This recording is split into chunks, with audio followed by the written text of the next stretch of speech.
Né en 1825, Gabriel Lopé a grandi à Paris. À l'âge de 17 ans, en vacances dans le sud de la France, il découvre les joies de la marche en montagne. Et en observant deux peintres qui travaillent sur un sommet, il décide qu'il sera artiste peintre. À 21 ans, lors d'un stage de peinture dans l'Oberland bernois, il est initié à l'alpinisme et à l'altitude. C'est une communion avec la nature dont il ne pourra plus se passer. Quand l'artiste vient à Chamonix pour la première fois, il monte admirer la mer de glace et le coup de foudre pour le massif du Mont Blanc est immédiat. Toute sa vie, il reviendra à Chamonix chaque année, y construira son atelier ainsi qu'un chalet pour sa famille.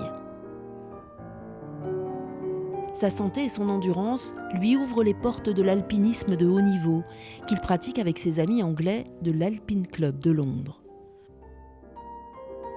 Le refuge des Grands Mulets au-dessus de Chamonix va vite devenir sa deuxième maison. Et c'est la voie vers l'ascension du Mont Blanc, une de ses expéditions favorites. Il aime peindre sur le sommet du Mont Blanc, il peint en plongée, avec une vision d'alpiniste du haut vers le bas.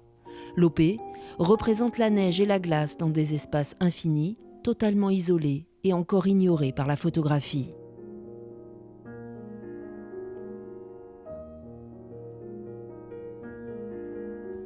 Personne n'a idée des reliefs qu'il décrit. Il ajoute aussi les émotions qu'il ressent devant ces panoramas. Il exprime le sentiment de la montagne.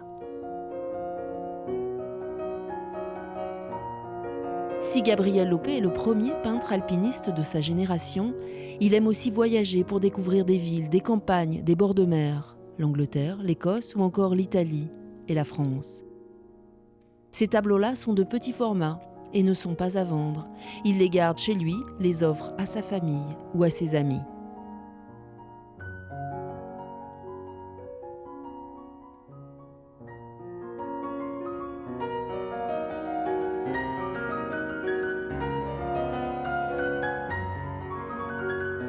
La photographie l'attire aussi.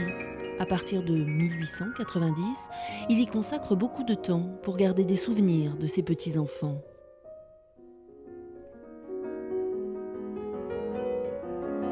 Mais l'activité des villes le fascine aussi. Il photographie Paris, Londres et se passionne pour la construction de la Tour Eiffel.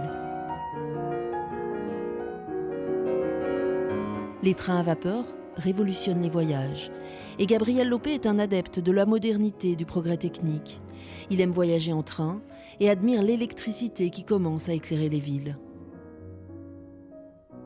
Le cliché qui l'a rendu célèbre comme photographe est la Tour Eiffel, foudroyée par 3 éclairs, réalisée depuis le balcon de son appartement parisien en 1902.